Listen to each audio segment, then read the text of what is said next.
They give me a thing that I'm supposed to read, and it says good morning. I think I should say something else.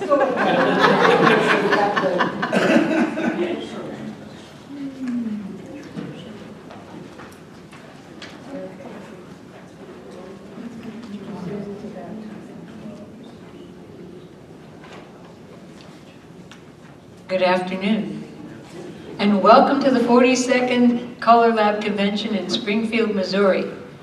Today is March the 30th, if I'm right, and this is the Psychology Behind Accelerated Learning Systems session. I am Betsy Gotta, and I will serve as a moderator for this session. Our panelists today are Scott Brown, Lisa Minton, and Shawn Brown. Scott is the kind of the leader of the pack, shall we say. They hail from Western Pennsylvania. Scott will be doing most of the speaking, but they basically work together in calling and teaching a slightly different style of square dancing. Okay, Scott? Oh, one other thing before I let him start going. We will have a question and answer period at the end of the session. I'm planning about 2 o'clock to nudge him so that he can stop and you guys can ask questions. I'm going to be running the microphone. Please use the microphone for your questions. I don't care how loudly you think you can bellow. It doesn't get picked up by the recorders because they're plugged directly into the sound system. Thank you. First, I'd like to thank you all for coming out, I'm glad that you're interested in this. And I also wanted, if you didn't get a set of notes, I can get you a set after the presentation.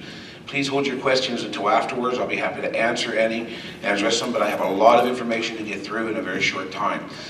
I provided you with the notes to follow along because some of the information can get quite technical as we go. And we're going to be in 3 parts. The first part, I'm going to give you some background information. The second part, I'm going to get into the psychological mechanisms behind an accelerated teaching program. And the third part is going to get into a practical application of those methods. I'll start by introducing myself. My name is Scott Brown, and some of you know me. I'm the producer and founder of Gold Rush Records. I hold a degree in biology from California University of Pennsylvania. I have a 6th-degree black belt in multiple disciplines of martial arts. I have worked as a professional stage magician and a hypnotist, and I have been calling and teaching dance for almost 30 years. In 2013, my partners Lisa and Shawn and I began developing a new system for the promotion of modern Western-style square dancing. The system uses modern marketing tactics and teaching methods to make entry into the activity possible year-round. My new book, Square Dancing in the 21st Century, which Shawn has over there, is called A Definitive Guide to Modern Pattern Dancing. All right, it covers this system in great detail, all the way down to the last detail. It also is a teaching manual for people interested in pursuing an accelerated program like this. The following presentation will cover the modern teaching methods that we're employing that take people from entry level all the way through the mainstream program in 12 weeks or less, okay? And we'll focus heavily on psychology behind accelerated learning systems applied to modern Western-style square dancing. Let's start with a slide which is a look at recent trends. In recent years, a number of ideas have been introduced to address some of the problems for modern Western-style square dancing.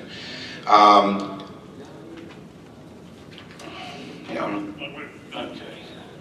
We have a need for a new system. Hold on 1 second here. Somebody's got my... Okay. In recent years, it's been clear that we need a new system for introducing people to our activity if we want to survive. And there's my notes. And plenty of research has been done into this to identify these needs. The needs are always, go ahead, show me next slide. Accessibility. Square dancing needs to be accessible year-round, not just in September. Instant gratification. People want to be dancers tonight, not 9 months from now, not 6 months from now, not 3 months from now. They want to be dancers today when they walk into your hall. Flexibility and convenience. Dancers need an activity that's going to fit into their lifestyle, and their lifestyle is different today than it was 30 years ago. No commitment. Most of you already know dancers are not willing to commit to long-term classes or anything else. Social acceptance. Dancers want to be accepted by their peers. They don't want people to make fun of them or run the other way when they mention that they're a square dancer. Health benefits. Well, obviously people want health benefits in all of their activities these days, and square dancing promotes good mental and physical health. And then quality family time. People want an opportunity to spend time with their families today. And so square dancing also offers them that. A look at the recent trends, all right? A number of ideas have been introduced in recent years to address some of these problems. Some examples include introducing dancers year-round using angel-based instruction like the Nest, which is being employed at some of the clubs in Ohio. Shorten the current list of calls to around 50. One of the directions they're moving. Directionalize as much of the list as possible. Create a streamlined list and then fill in gaps later on that we didn't cover along the way. Or introduce dancers through a modular-based system with different calls on different nights, like ABC. ABC, we're going to talk a little bit about that as we go on. We decided when we put this together we were going to take a different approach. All right. Our approach was to find a way to accelerate the learning process using modern teaching methods and psychological techniques, to promote the integration of new dancers into the existing dance community as quickly as possible with little or no attention on that transition process, all right, by eliminating formal graduations and classes altogether. Okay? And the idea was to re-image square dancing, or the traditional program, with an emphasis on modern music and technology.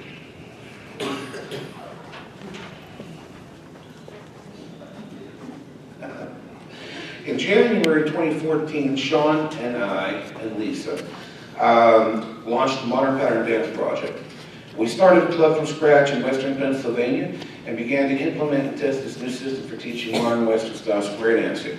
The system was set up to be separate from the established dance community. There was no other dancing in this area. There were no federation, there was no pre-existing clubs. It was really an area in Western Pennsylvania, an entire county devoid of square dancing. It was based on modern teaching methods. It was not to be dependent on angels because we didn't have any. We went from scratch.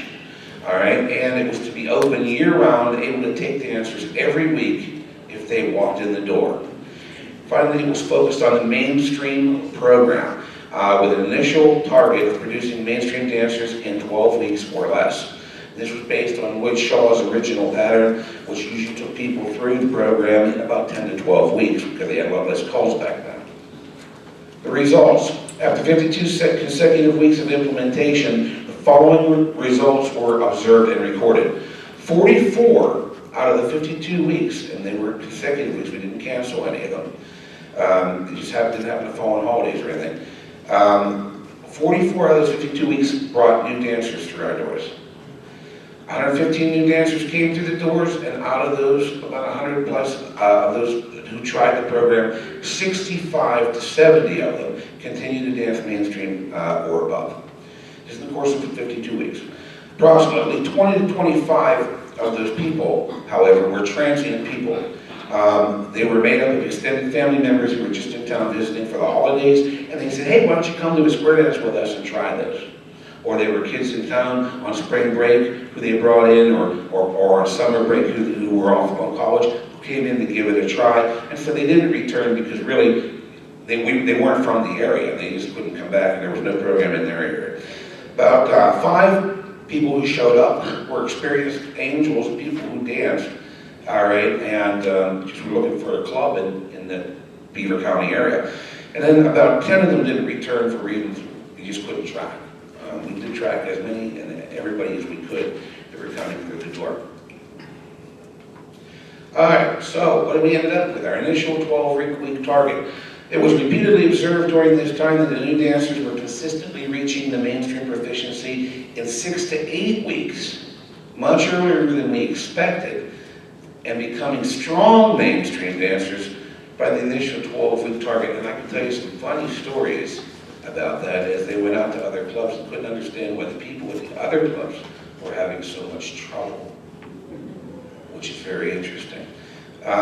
We also observed that new dancers were becoming integrated into the existing dance group without any help from us.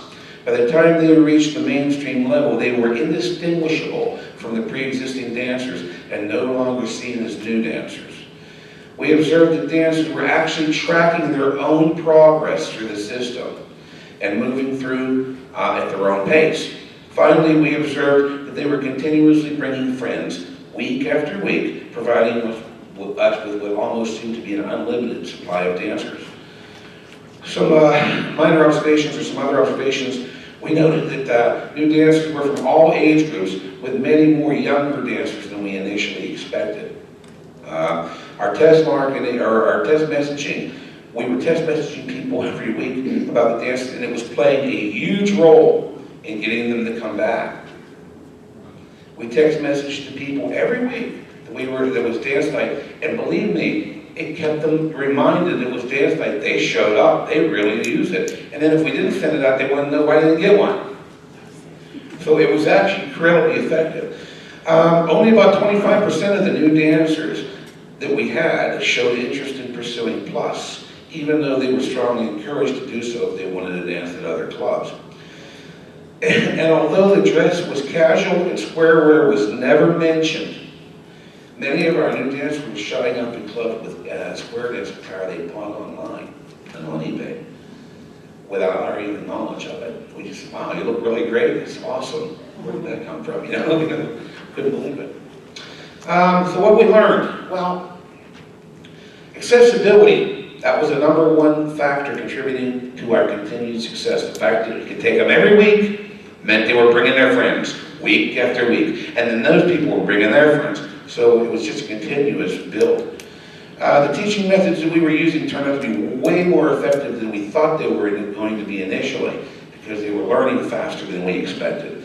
The use of modern technology was far more important than we initially thought, and new dancers were not afraid to bring their friends or tell them about their experiences.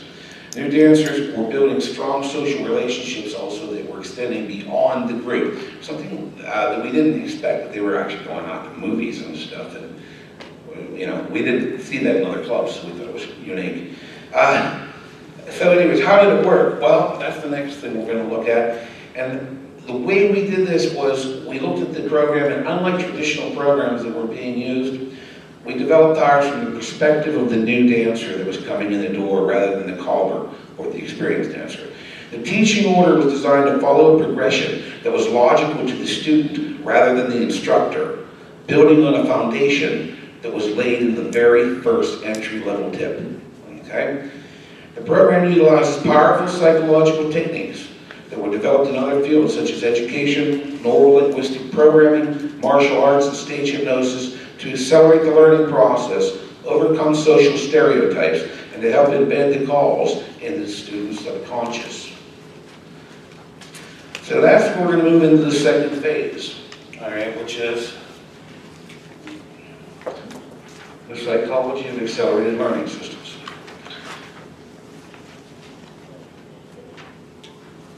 There we go. Hey, make that a little bit. All right, so now that we have some background, we can move on and look at the psychology behind the program and how it works. Oh, that's where we're at? Yeah. I see, okay. All right, so starting with the CALLERLAB mainstream program.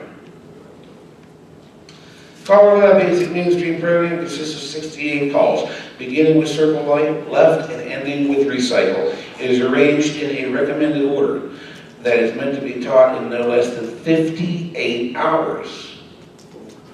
Okay? According to CALLERLAB. The problem is that the suggested teaching order was arranged by callers according to a logical progression that does not necessarily reflect the progression of a new dancer or somebody who's not a dancer. Next slide, Shawn. All right. The list that you see on the screen and that's in your handout, all right, is organized from the dancer's perspective. So if you look at it from the dancer's perspective, go ahead, Shawn, on the next slide. Okay. Square dancing is a language, and as a language, dancers learn the language As they learn the language, they execute the calls according to their respective definition to accomplish their goal. The current list of calls is therefore viewed by a new dancer the following way. Undefined calls, if they're looking at it, these are calls like that do not provide a dancer with any insight into their definition or action by their name and require a memorized definition or explanation provided by the caller. Dos side dos is an example of an undefined call. Somebody comes in, they don't know what that means. You have to tell them, no, you're going to pass right shoulders, walk back to back, pass those shoulders. All right, so that's an undefined call. And they have to remember that definition. Partially defined calls. Well, this was a set of calls like bend the line, dive through, pass the ocean, backtrack. These calls actually make reference to either their formation or their action. And that provides something called a psychological trigger, which is going to aid retention down the road. Okay? Then we call dancer-defined calls or self-defined calls. These are calls that provide dancers with direction in English and require little or no effort on the part of the dancer to aid retention. Calls like veer left, girls trade, boys trade. Really, that's directional calling. Okay? And people say, well, if you call a lead right and veer left, why would you do that? If you call a lead right and veer left, that would confuse somebody who's never danced before. But if they're looking at somebody and say veer left, well, the only thing they can think to do is to veer left. All right? So it's a very directionalized program and a self-defined call. Finally, the fourth group of calls we looked at was calls defined by progression. As people progress through the learning process, maybe they learn couples circulate from a two-phase line, and that's been introduced. Well, then when you say, well, can the boys circulate from here? Well, if they understand couples circulate, then the boys will circulate. We call those calls defined by progression. As they progress through the learning process, certain calls become self-defined along the way. All right, so if dancers had already learned that, then they move on very quickly if they understand how to define the calls for themselves. Go ahead, Shawn, next slide. All right, so we had to look at what dancers found important when they were learning to dance. The experience needed to be fun and enjoyable above all things if you want them to come back. And I've seen many callers say, they're not here to have fun, they're here to learn. Okay. The program needs to be structured and consistent to keep their attention and for dancers to find the program credible. Okay? The learning process, if the program's always changing, well, then there's nothing credible about it. The learning process needs to be logical to facilitate comprehension and retention. All right? Learning process needed to be continuous reinforcement early on to aid retention. Earlier, when people learn, they have to dance this stuff repeatedly if they want to get it into their subconscious. And the end product also needs to be practical. If it's not practical, why do it? All right, and we're going to look at some of that in a little bit too. Next slide, Shawn. Okay. The next thing we did was we looked at what callers found important when they're teaching square dancing. First thing is enthusiasm. Well, if dancers aren't having fun, they're not going to be enthusiastic, and they're just not going to have a good time, and you're not going to find them having fun. So, attendance. Well, dancers are more likely to attend if they're having a good time, and they're also more likely to attend if they think there's something they might miss. If they think they can make it out next week, well, what's the point? I can make it out next week. You know, a little bit less likely to attend. Listening skills. Dancers will listen better when callers establish credibility through consistency. Comprehension. Dancers will comprehend and retain material better if the learning process is logical and makes sense to them.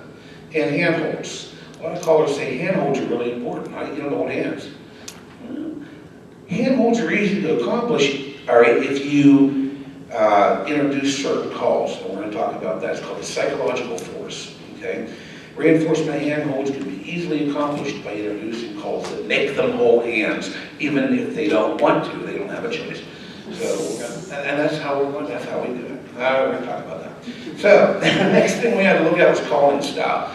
There are 5 important factors that we have identified as essential for callers who plan to teach an accelerated program.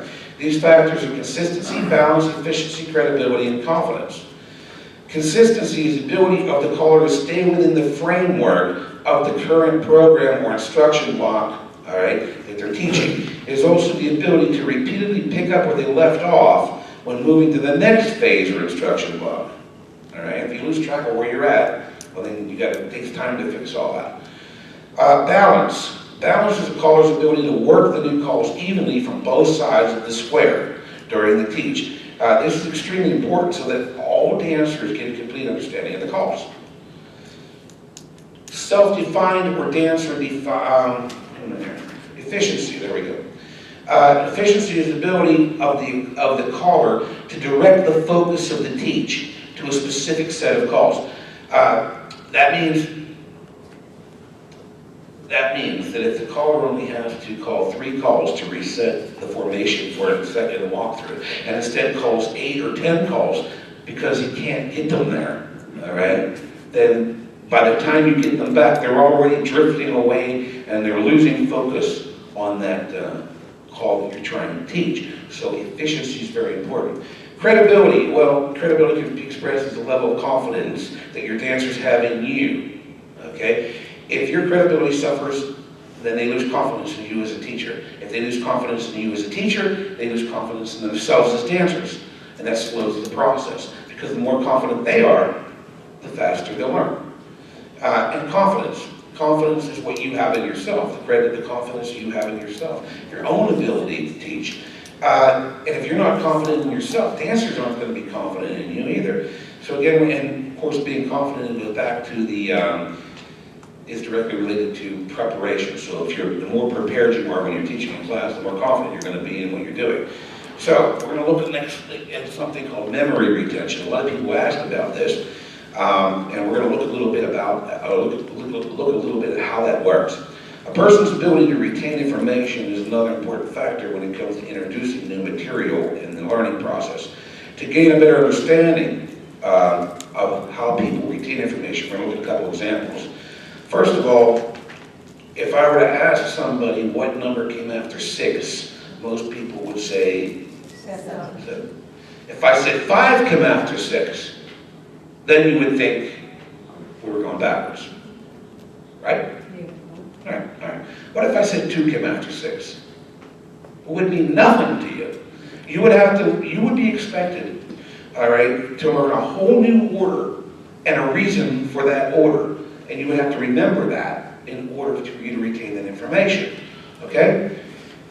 If, however, all right, so the best way to explain this is, a person's ability to retain information, therefore, can be increased when they are introduced to information in a way that already makes some sense to them.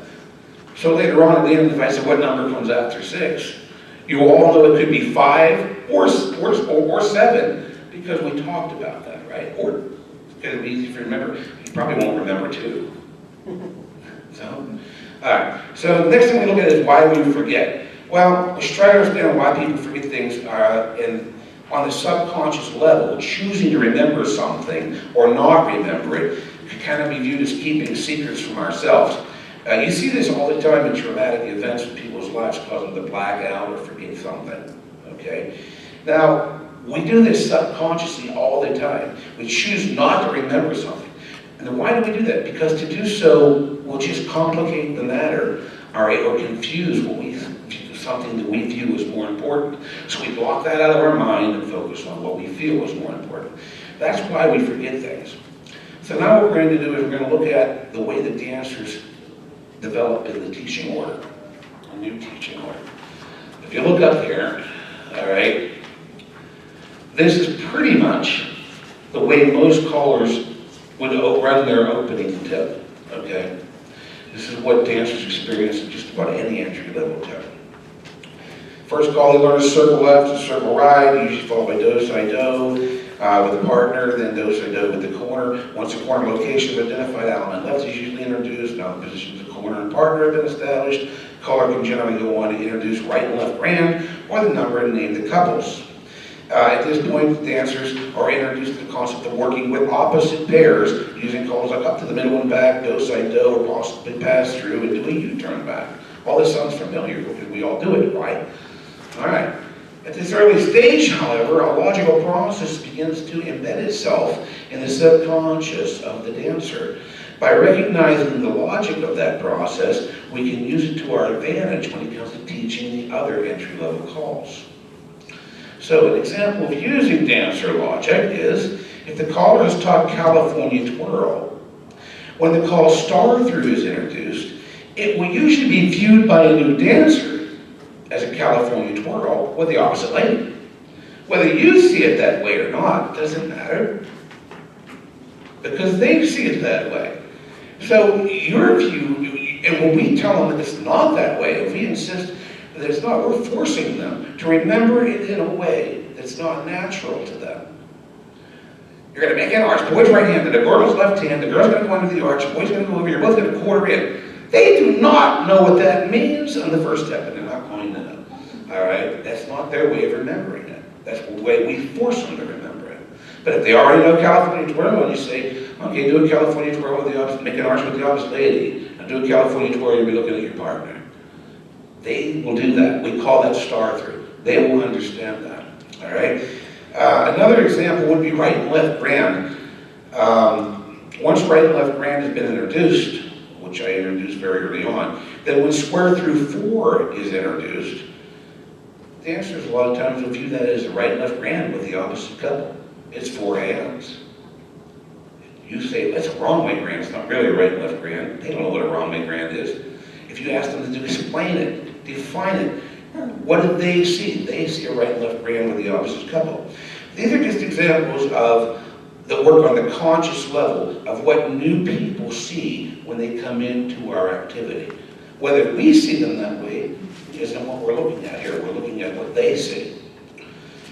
So now we're going to look at some things that happen on the subconscious level. I'm going to try to explain this as I go. All right, anchors and triggers. During the decision-making process, anchoring occurs when an individual uses an initial piece of information to make a subsequent judgment. Once an anchor is set, other judgments are made by adjusting away from that anchor, resulting in a bias toward interpreting other information around the anchor. The result of this is the development of what is known as an individual's critical factor. We're going to look at critical factor. That is the conscious decision of an individual to perform or not perform an action depending on his or her current circumstances. An example is, okay, of an anchor is dancers facing out. When dancers are left facing out of a square, it makes them very uncomfortable, and as time goes on, they're going to want to do a California twirl or partner trade or something to face back into the square. That's a psychological anchor. They know that it feels wrong. Even though they're not wrong, they think they're wrong because they've been anchored, they'll be looking into the square. So critical factor, well, hypnosis is a tool that we use to bypass critical factor. That's when you see a hypnotist give somebody a post-hypnotic suggestion, say, oh, you're going to bark like a dog, and I say the number 4. And then they bark like a dog. And they do that without fear of embarrassment because their critical factor has temporarily been bypassed. That's how that works, okay? Now, understanding the psychology or psychological anchoring process and the development of that critical factor is instrumental when you're developing a more efficient teaching process. An example of this can be viewed right in the pace of the program, okay? Calls that are taught the first night are going to set the standard and the pace for the rest of the learning process. If the caller sets a slow pace on the first night by sticking to basic formations and limited calls, dancers will actually have a subconscious bias against learning more than a small number of calls during future sessions, or being introduced to multiple formations in one night. Once an anchor is formed, it's powerful and it's difficult to overcome. It is therefore essential when introducing new people into the activity that the proper anchors are formed early on to assist rather than deter the learning process. Now we're going to look at the triggers. Psychological trigger is something that sets off a memory flashback. All square dance calls are triggers. Triggers also aid or hinder the learning process and must be considered when teaching an accelerated program. There are many triggers associated with square dancing that can aid retention and accelerate the learning process. Some positive triggers would be mnemonic triggers or helper words. We're going to look at that on the next slide, but I'm not ready for that yet. Sound effects. When are they? Wee on Ferris wheel, or whoop on flutter wheel. You know, these are sound effects. You see it all the time. All right, or visual association. If we associate something visually, that helps aid our retention. It becomes a trigger. Music. Music can be a very powerful trigger, positive trigger. They hear a song that they learned, that they heard, you know, when they were dating somebody in high school. And that makes them want to dance. You know, because it's a trigger. Gender role reinforcement. Gender role reinforcement, we'll talk a little bit more about that in a little bit, but that could be another trigger. And singing calls. Singing calls are also part of this positive triggers. Now, we're looking at these mnemonic helper words, I call them. Have you ever seen any caller say, don't say no, right shoulder back to back, or Alan lift with your left hand, right to the partner, right left hand, every other girl, every other hand? Have I ever seen them do that over there? There's a reason they do it. It starts back at hoedown, because people, when they danced hoedown, they didn't take 9 months of lessons, they came in and danced that night, right? So they had all these mnemonic helper words that went along with the pattern, the chant, so that they could help these people trigger these calls. And they might have danced in 6 months. They might come in once and then come back for 2 years and come to hoedown and still be able to do it because of those triggers that they're using in their pattern. All right, so let's look at those mnemonic triggers. All right, now that brings us to the next phase. This is really something that we had to take a close look at. We call them class killer calls. These are calls whose definition go beyond the scope of the dancer's understanding at the time that they are introduced. Now here's a list of those calls up on the screen, okay? When a call is introduced that goes beyond the new dancer's current scope of understanding, we must stop and broaden their understanding before we can expect them to grasp the concept. This takes time that you don't have when you're teaching an accelerated program. So it's therefore necessary to identify the calls and position them at points in the program where they no longer impede the learning process. So if you're looking up there, okay, you see that list of class killer calls, and a lot of people, when they see right left through, which is the first one on that list, they say, well, that's not hard. Try dancing in the mirror image sometime. There's a lot of processes. We'll look at that shortly. All right, so what makes a class killer call? And these are the factors that make it up. Technical difficulty, that's the case with right and left through. Concept, quarter turn concept, okay, like star through, is what makes star through hard. New people just don't understand spatial relationships within the square that facilitate a quarter turn concept when they're introduced to square dancing, okay? Symmetry, ooh, this makes square through or swing through a nightmare. People hate calls, they hate, human nature hates a vacuum. It hates something that fuses incomplete, okay? And swing through, all right, is half by the right and the center is half by the left, all right? Well, that's not complete in the mind of a new person. That's the first non-symmetrical call they're going to learn, all right? And they're going to want to swing twice, okay? Because they're going to want to fix it. Kinesiology. Most of you should know what that is, most callers know what that is. That is the physical attributes of that call that tend to either pull somebody in the wrong direction a lot of times. An example is with square through. In square through, you have multiple problems of kinesiology, concept, which is quarter turn concept, and then an improper anchoring problem, which results from right and left through being taught first. We'll talk about that. And then an abstract definition. An example of abstract definition is something like wheel and deal. If you went to somebody who's never square danced before and said, okay, the couple on the right's going to wheel in first, and the couple on the left's going to wheel in behind them, they wouldn't know what you're talking about. That's an abstract concept. All right, so that's one of the things that make a class. Those are the 5 things that make a class killer call. So that brings us to the next level. Class killer advantage, we call it. In like manner, if a class killer call can be introduced early in a way that does fit into the dancer's current scope of understanding, it can greatly accelerate the learning process. Now, so the next slide, Shawn, is star through. We're going to look at star through for a second. An example of this can be seen with the call star through. The definition of star through is far too complex for most callers to ever consider teaching it during their first introductory tip. Okay? A person who's never danced before will have a difficult time grasping the quarter turn concepts that make up the call's definition.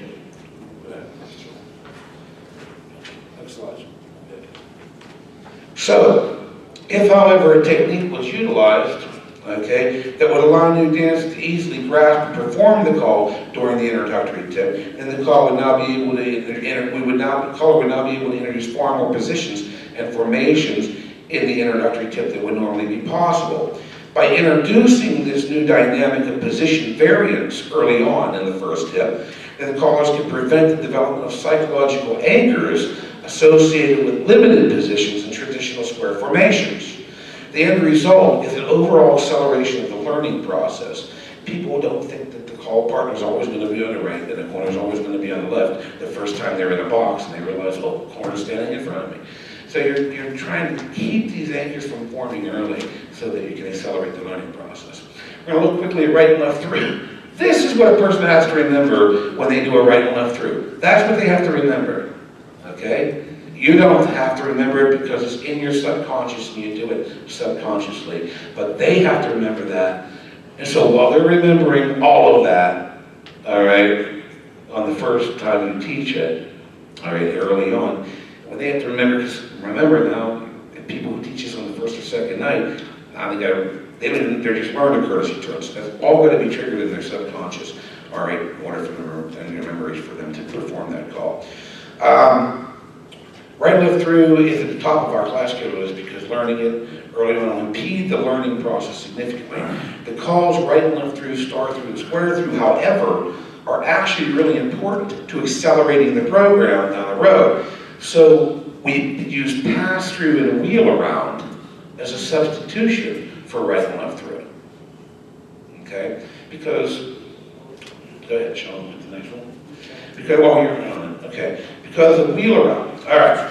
The reason that wheel around is so important is new dancers are easily going to be able to grasp the concept of wheel around because from their perspective, they're just simply pulling the girl back around into the square. Okay. Second, the call, it'll create body flow for ladies chained down the road. And that's important because we want to establish a body flow anchor early on. The sooner you can establish a positive anchor regarding body flow, the better down the road, because now they won't tend to work in the opposite direction. Third, its relationship to wheel and deal. Wheel and deal is an abstract concept. If they understand wheel around from the first tip, then when time comes to teach wheel and deal, they'll have a better understanding of what wheel and deal is. Okay? And its simplistic nature allows the introduction of more calls because they don't have to remember as much, all right? So they can hold more information on that first night. So wheel around subconsciously also is a force. We use it because it subconsciously reinforces the importance of handholds. A new dancer can't perform a wheel around if he takes the girl by the hand first and pulls her around. So this is one of those forced calls. In the first tip, they got to take her by the hand to make this call work. All right? So it's one of those psychological subconscious forces to force them to hold hands. All right, so that's going to bring us to the importance of the singing call and utilizing naturalistic trance. Go ahead, Shawn.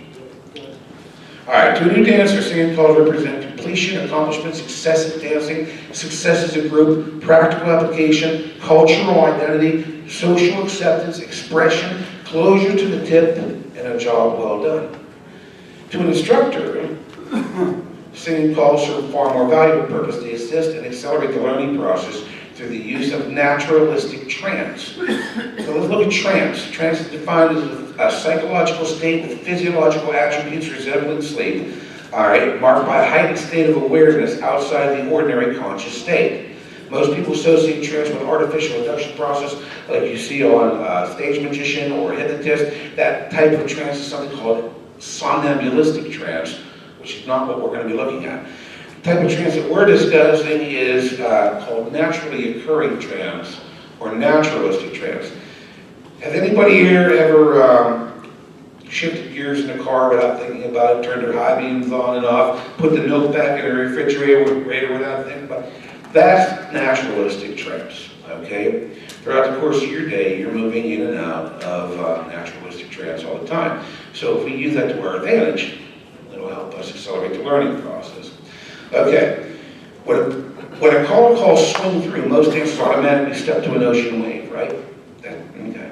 If the caller calls dive through or ping pong circuit at the outside, automatically California twirl. Most of the time, those people are in a trance state when they do that. Okay? That's why they do it automatically, even if you don't want them to.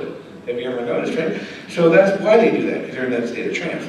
So many calls performed during the dance are performed in a state of trance, or naturalistic trance. During the pattern, the trance state is minimized because the dancers need to perform random calls in the direction of the caller with limited anticipation.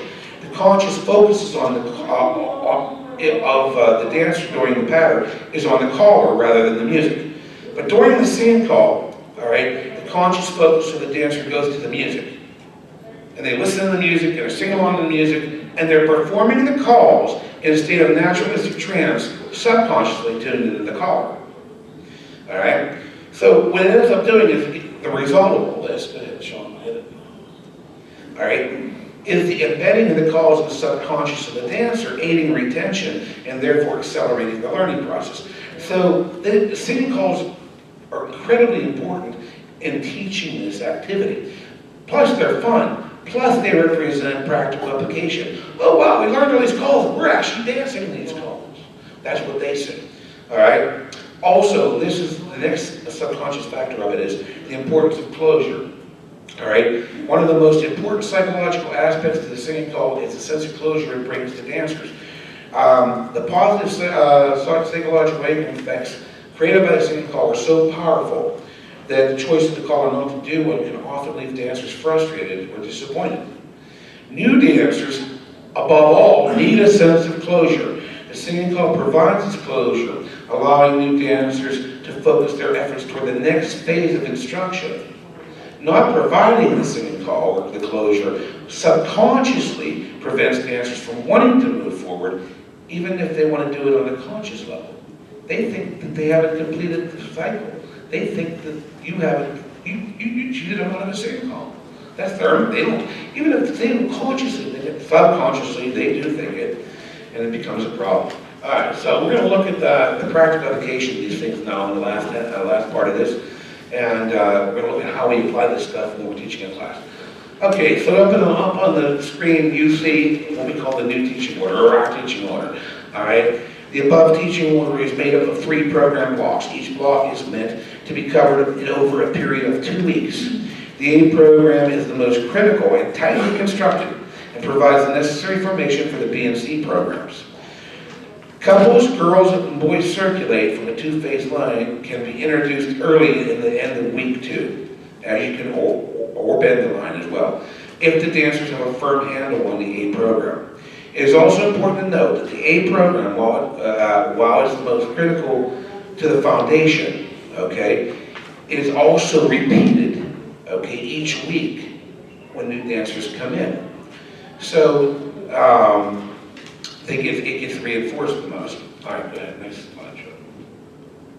So we're going to look at this is the first tip when people come in, we start at 7 o'clock, my club starts at 7:30. If you're a new dancer, this is what they get. This is their first tip.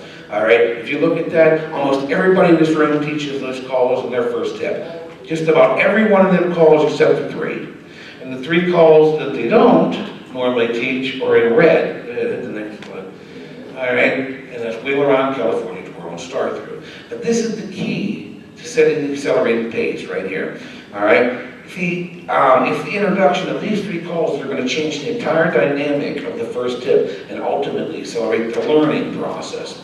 The significance of these 3 calls is that the introduction of Wheel Around, California Twirl, and Star Through results in dancers being introduced to boxes and lines in the first tip. In their world, square dancing is over. They've just moved into something way beyond what they ever thought it was going to be. Okay, the minute you get into a line. All right, now this prevents the formation of negative psychological anchors regarding fixed or limited position. Okay, so this is the first tip. These 3 calls are subconsciously, they also subconsciously force handholds.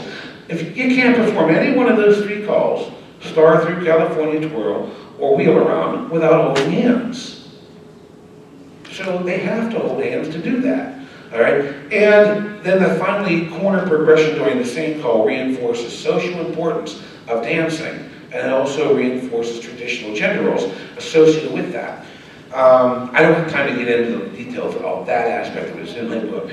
The problem we face, however, the problem that we face is that wheel around California twirl is easy to teach, but the definition of star through pretty much goes farther beyond the understanding of first-time dancers in a traditional entry-level tip. Go ahead, Shawn. So, here's where we use dancer logic, all right? It's here that I apply the logic to the dancer to accomplish the goal. I say, star through is simply introduced to California twirl with the opposite lady, leaving them in the center facing their partner. So hips come into the middle, make an arch, girl goes under, boy goes over, you'll be looking at your partner when you're done. They get it right every time. Very, very, very rarely do they ever screw this up. I'll break it down. All right, so, the next thing we're going to look at is the second tip. So now we have an idea of what's taught in the first tip. This is my second tip. Square through, courtesy turn, ladies chain. Most people teach courtesy turn, ladies chain the first night. As most callers do. They teach ladies chain, courtesy turn. That's not out of control. Well, square, go back for a second, Shawn. Square through 4, however, is one of those calls that nobody would teach on the first night.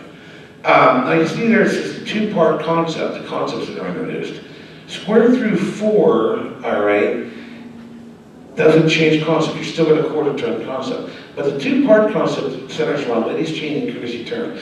That's the first time they're going to learn a call where the boy does one thing and the girl does something else. And that's going to be built on as we progress through the program. Go ahead, Shawn. All right. The significance. The introduction of wheel around our, the introduction of square through 4 before right and left through prevents some long-term problems associated with the call. Subconscious anchor to courtesy turn the girl with a right hand pull by after right and left through has been taught, right? Yeah, that's a big problem. The introduction of ladies chain and courtesy turn introduces dancers to the two-part concept, like I said, which is going to be built on later on. And then 4 ladies chain introduces the star concept, which is going to be built on later on. I never chain them across in the 4 ladies chain. I have the head ladies chain across, I have the side ladies chain across, then I have all 4 ladies chain home. They're not ready to chain across yet, but the next time they do it, they will be. Or the next, maybe 2 or 3 tips down the road, they'll be. But they understand the call 4 ladies chain concept, but they'll go home with their partner because that's what's subconsciously in their head. All right, the problem with square through, teaching square through. Okay, and we said quarter turn concept still not yet understood. Natural kinesiology pulls dancers away from the center. Usually you have first and third hand for the boy, second and fourth for the girl. Is that right? First and third for the girl, second and fourth for the boy. Yeah.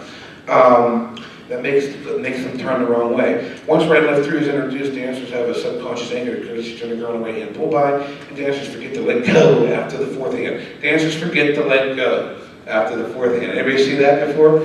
How do we address that? Well, all right, here's how we did it. We said, okay, dancers can provide their own definition of a call. There's nothing to remember. What's that beeping? Oh, okay. It's his device. All right, so anyways, the way we do it is I'll get them dancing, I'll call right and left grand, I'll say count. And if they're counting the right and left grand, I'll get them to count 1, 2, 3, 4, they're back to their partner promenade. I'll do that 2 or 3 times. Then I'll introduce square through 4 after the right and left grand. I say count 1, 2, 3, 4. You're looking at your corner, then they're looking at their corner. And that's why I get them there. And if it takes an extra 2 to 5 minutes to get them through that tip and through that call in the second tip, it's worth it because now they got square through 4 in the second tip, and then we'll start to really have a handle on things. Next slide, Shawn. Okay. The importance of do-say-do. I use this call a lot. A lot of calls say, oh, it's a double reversal body flow. It's not smooth. It's this, it's that. Look, for new dancers, we got it. There's an alert. Everybody's getting the Amber Alert. oh, Yeah. Turn off your phones, oh, please. that's okay. Do-say-do serves as a placekeeper. New people need a spatial relationship within the square. So when they're learning square through 4, they need to know that they're done. They need to know that they've reached their goal. So how do we do that? I give them do-say-do with the corner. What that does is it stops the body flow, gives them a chance to recover, so when I call something coming up, all right, they're ready for it. Okay, they have an idea where they're supposed to be. All right, go ahead, Shawn. All right, the body flow anchor. Once I introduce right and left, or pass through wheel around, and of course the second tip, ladies chain courtesy turn, Now, they have square through, I'll say, head square through 4, star through with the corner, pass through, wheel around, ladies chain, chain them back. You're establishing a body flow anchor early on. This is going to help accelerate the learning process. Okay. Finally, go ahead, Shawn. Third tip. This is where you apply a different kind of logic. We call it dancer-defined logic. Okay? Third tip. Veer left, girls trade, push out. I'll say head square through 4. Do a do, side do. Now veer left. You think they can do that? They always do that. They never break this down. I have never had anybody break it down. Then I say, okay, girls take hands. Now can the girls trade from here? They think about it for a second, and they do it. Then I say, well, can the boys trade? They don't like to be outdone. So then the boys, oh yeah, hand to hand. So now I say, can the couples trade? Well, yeah, the couples can trade. Now you should create a foundation, believe it or not, for couples to circulate down the road. Okay, but we haven't done there. But okay, so then you have chain down the line. Well, they've learned ladies chain in the second tip. What is chain down the line? It's an extension of ladies chain from a two-phase line. So if these girls chain from here, they can just trade the boy courtesy turns them. Well, that makes sense to a dancer. They, oh yeah, okay, it's just a chain from here. All right, then the last call I teach is dive through and why dive through. This is my entry-level program. The reason I teach, if you were to ask a non-dancer who's never square danced before to close their eyes and picture square dancing, most of them would have some image of dancers diving under an arch, okay? Because that's known as an archetypical image, an archetype image. That's what they associate with folk dancing, from the movies, from the videos, from high school, from grade school, whatever. All right, so dive through fulfills that archetype in the subconscious of the dancer completing their transition into the activity. What ends up happening at the end of the first night is that the whole cannot be greater than or lesser than the sum of the parts. When you take all of these concepts in their respective parts and you bring them together to form a big picture, that picture becomes one of a new dancer, not a student. In their mind, they're a dancer now. They just spent all night learning these calls and they're dancing all those calls all night long. So they come off with the idea of being a dancer. Just to quickly show here at the end how it builds on itself. Go ahead, we're going to use this logic. We're going to look, go ahead, Shawn, hit it again. All right, go ahead, keep going. Okay, going. Intermediate application, you see ocean wave, swing through, boys run. Go ahead, hit it. All right. Problem with swing through was, we said, partial symmetry, human nature, despisable if used unfinished or incomplete. Dancers will have a subconscious view of it being incomplete. Go ahead, Shawn. So the importance of Alamo ring. If you introduce swing through from an Alamo ring first, dancers will see it in its perfect form. They'll learn it in its perfect form. When you introduce it from a wave, they will be able to accept the fact that that's an imperfect form of the call. But if they learn it here first, it'll make sense to them. Okay? Go ahead, Shawn. Right and left through. It's easy on the second or third week. Once they have passed through, wheel around, they've had courtesy turn for 2 weeks, ladies chain. I get them in the line and say, okay, do a right pull by with the opposite girl and courtesy turn the girl standing next to you. They never get it wrong. We call that a right and left through, and I have no problems because I don't have the anchors, or I don't have any problems. They've been doing courtesy turn for 2 weeks, no big deal. All right, weave the ring. Well, let's build on the, go back 1 second, the first section. After I introduce right and left through, I introduce flutter wheel and reverse flutter wheel. These are undefined calls.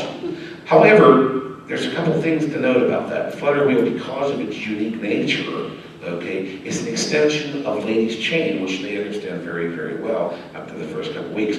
Reverse flutter wheel provides them with what's known as a symmetrical counterpart. It'll aid retention of flutter wheel if they're introduced together. All right, because if you teach, okay, flutter wheel, girls go across, chain across, bring back the boy. And then you immediately follow that when you're done learning flutter wheel. Say, boys go back, get your girl back. They will have a symmetrical counterpart to flutter wheel in their head. It'll help them aid retention of what would otherwise be a non-defined call. All right, so now when you introduce all three of these, you have right and left through, flutter wheel, and reverse flutter wheel, you have a perfect zero to reinforce. So you can say, okay, head square through 4, star through, do the right and left through, flutter wheel, reverse flutter wheel. Okay, they're back. They're still back in that corner line. They haven't gone anywhere. Square through 3, element left, right, left, right. So these are very strong ways to efficiently your system or your class time. Last slide, sure. All right. Weave the ring simply is a right and left grand without hands, and it introduces what's called a no hands concept, which we build on with partner trade. Boys running, ladies center, men's sachet builds on the two-part concept that was introduced with ladies chain and courtesy turn. Go ahead, Shawn. Circulates the wheel and deal. Circulates are built on the ladies trade, or couples trade, believe it or not. And because you taught them couples trade, then they're learning to flip over, okay? Wheel and deal is built on wheel around. Go ahead, Shawn. Caller, I have to put this in here. Bill Boyd, actually, when I was in Little Rock, asked me, do you still teach step to a wave? And I said, yeah, why? He said, well, it's part of the definition of path to the ocean. Why do you teach it twice? That was a really good point. I had to say, that's a really good point. I never thought of it that way. So I went home and I started experimenting with it, and I haven't taught step to a wave twice since. Because from now on, I just taught it from past the ocean. Every once in a while, callers will come up and they'll say, have you tried this? And then another example was recently, I was in Central Ohio, and a caller said, how do you teach 8 chain through? I don't know, there's different ways. He said, well, I teach it as a right and left grand for boxes. I said, that's a perfectly logical explanation for it, believe it or not. You know, it makes sense to teach it that way. Well, does it work? It works for him. So if you think about, that's how a dancer sees it. It's a right and left grand for boxes. All right, go ahead, Shawn. This is, I don't think we have time for it, but anyways, this was a video that shows the program. Oh yeah, we do have time for it, don't we? Oh yeah, okay. All right, this is the program. What this is, I know people say, does it really work? So I want you to see it work. All right, this video, we have 4 clubs that run this program right now. And this video is taken of new dancers from all three of those clubs, okay? Unfortunately, we didn't have video from at the time I put this together. Every single one of these tips is an entry-level tip with people who are just dancing for the first time. Now, not everybody in here is dancing for the first time, because some are angels. First night? First night, yeah. First night. First night. Okay. I'll turn it on. So these are youngsters. I'm waiting for, I was waiting for you to say that. You're going to get yourself into deep trouble. They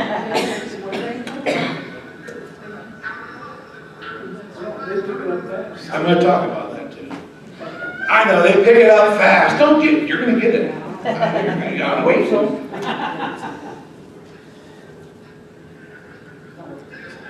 that working? One, two, okay, turn it on, guys. 1, 2, 1, 1, no. It's in the rocket.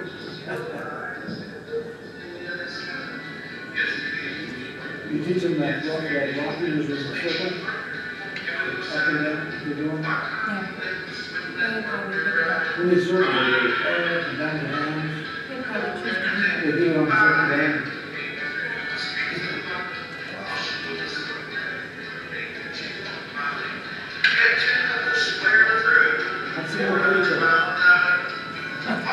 These people, I won't tell you who's in the first night because you won't be able to tell. Here to the left, chain down the line in the street, square through, 3 hands, 1. Here comes the partner, they went sway and cry. Let me take you by the hand. I'll give you a hint. The ones that swing badly are usually new people. Yeah, exactly. For those of you who are non-believers who think that only young people can learn to square dance like this, these are not young people.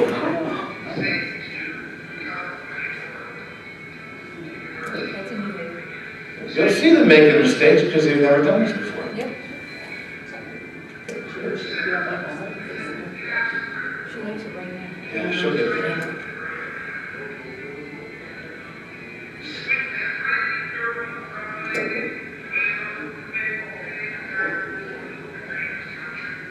They've never done point of progression ever in their lives, and they're doing it right now.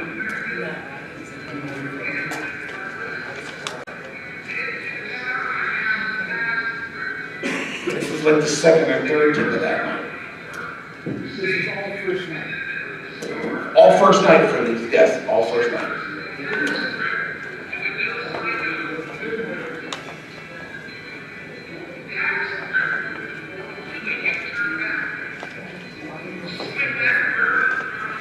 So you're going to talk about ABC? Yeah, I will. I'll talk about that shortly. Right just for a second, I'll explain.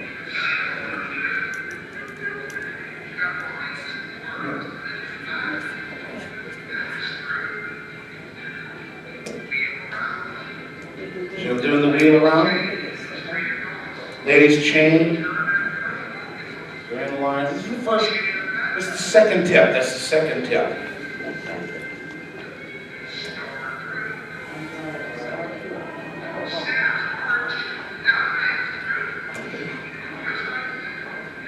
I think about a third tip. I'm showing a third tip in the night. Has dived through his third tip they've ever danced. Did you see him fix it? Oh, yeah. He didn't know what that boy coming toward him. Whoa. That's cute. That's the fun.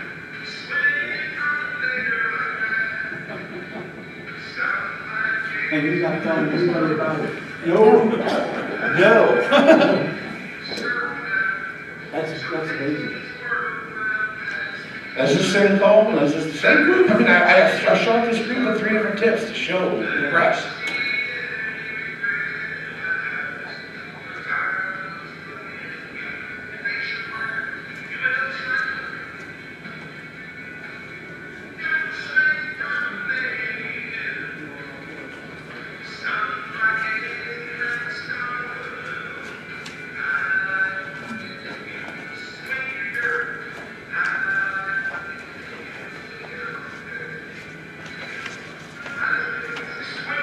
This is just our other club. These are all first nights as well. You'll see them dancing this stuff too.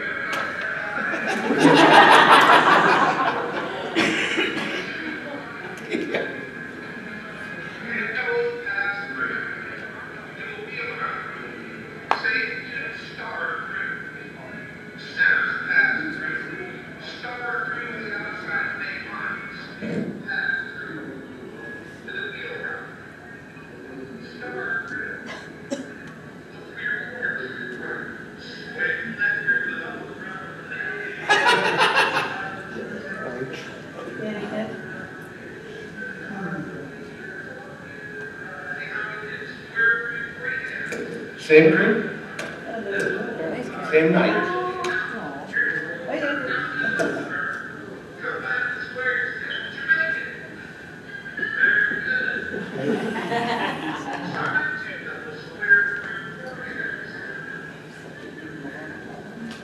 Remember, they just learned square 3. They're learning spatial relationships right now. They've never, this is all new to them. Some of these people, obviously my son was danced before. I saw that. See them doing the couples train? It all makes sense to them. Chain down the line.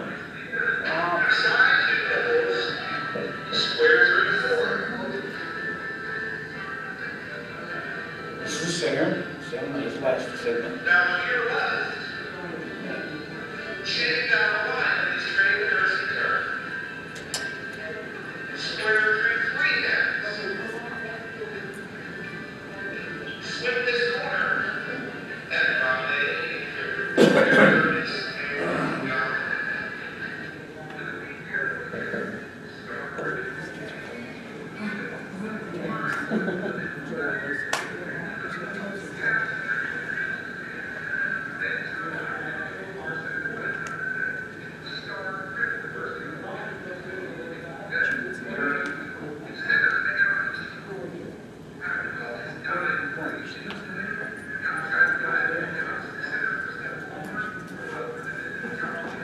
That's the actual teach. I mean, that's the actual teaching of the law.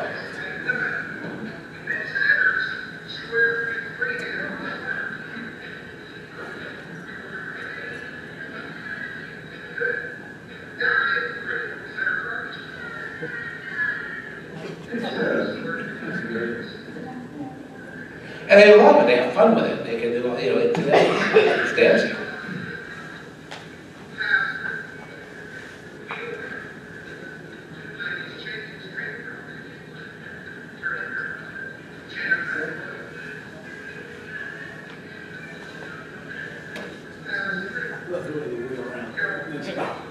I can't keep plus dancers to do that. What are you talking about? I can't. If I go without a floor, I'll break down the floor. Oh yeah, they don't do them on right.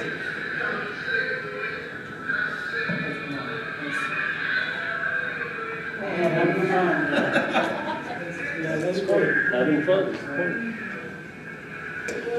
My question to you is, are they having fun? Yeah. That's the key. Those people think that's a dance. That's a dance to those people. And it needs to be that way for all of your lessons times.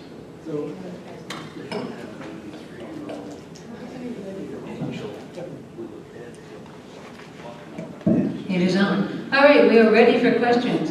I'm going to take advantage of being the moderator. Oh yes, give them a round of applause. They all work together. Shawn Brown over there, Lisa Minton, Scott Brown, they all work together. And they've come up with this idea and they're putting it into play. I want to make a point, since I have the advantage of running the microphone, that a while ago, I figured out how to teach star through, so I think it sets an anchor, and I never thought about it. And that is, if you are in a circle, you circle left, and you face your corner, point towards the center of the square, touch palms, make an arch, and then face the center of the square. It eliminates the term quarter turn in the definition, and it seems to give them physical memory to get an easier application of star through.